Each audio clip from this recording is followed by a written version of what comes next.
Setiap musim panas, kota Nanning berubah menjadi surga buah gratis. Pohon nangka, mangga, jambu, hingga leci, semuanya tumbuh subur di pinggir jalan. Bukan cuma sebagai peneduh, tapi benar-benar berbuah dan bisa dimakan. Yang lebih mengejutkan lagi, semua buah itu boleh dipetik tanpa bayar. Ini bukan area perkebunan atau taman khusus, tapi trotoar, jalur sepeda, halaman kantor, dan bahkan di antara deretan pertokoan. Begitu musim panen datang, suasana kota pun berubah. Anak-anak kecil ikut memungut buah yang jatuh, warga membawa kantong kain, dan siapapun yang lewat bisa berhenti sejenak untuk ikut menikmati panen tahunan yang sudah jadi tradisi ini. Tapi di balik keramaian yang tampak spontan itu, ada kerja keras dan perencanaan yang rapi. Setiap hari selama musim buah, tim dari Dinas Taman Kota berkeliling memantau kondisi pohon. Begitu buah mulai matang, mereka memetiknya sebelum sempat jatuh ke tanah.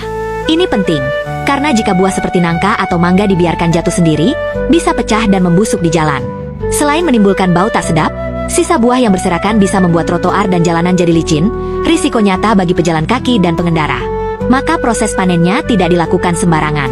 Tim memakai tangga khusus, alat pengait panjang, dan kantong besar untuk menampung hasilnya. Panen ini bukan demi keuntungan ekonomi, tapi demi keamanan dan kenyamanan kota. Lalu, buahnya kemana? Di Nanning, hasil panen pohon kota tidak dijual. Pemerintah membagikannya secara gratis ke sekolah-sekolah, panti asuhan, rumah sakit, hingga rumah jompo. Sebagian lagi dibagikan langsung di lokasi panen, di pinggir jalan atau taman tempat pohon itu tumbuh. Warga bisa ikut ambil, asal tetap sopan dan tidak merusak pohon. Bahkan bagi warga yang sedang berjalan kaki, memungut buah yang jatuh bukan hal yang dilarang, selama tetap menjaga kebersihan. Ini menciptakan budaya saling menghormati, di mana warga tidak sekadar mengambil manfaat, tapi juga ikut merawat pohon-pohon itu dengan sadar. Dampak positifnya terasa luas. Dari sisi lingkungan, pohon buah ini membantu menurunkan suhu kota, menyaring debu dan polutan, serta menyediakan habitat bagi burung dan serangga. Dari sisi sosial, warga jadi punya hubungan lebih dekat dengan ruang publik. Mereka tidak sekadar lewat di bawah pohon, tapi ikut memperhatikan kapan berbunga, kapan berbuah, dan kapan harus dipanen.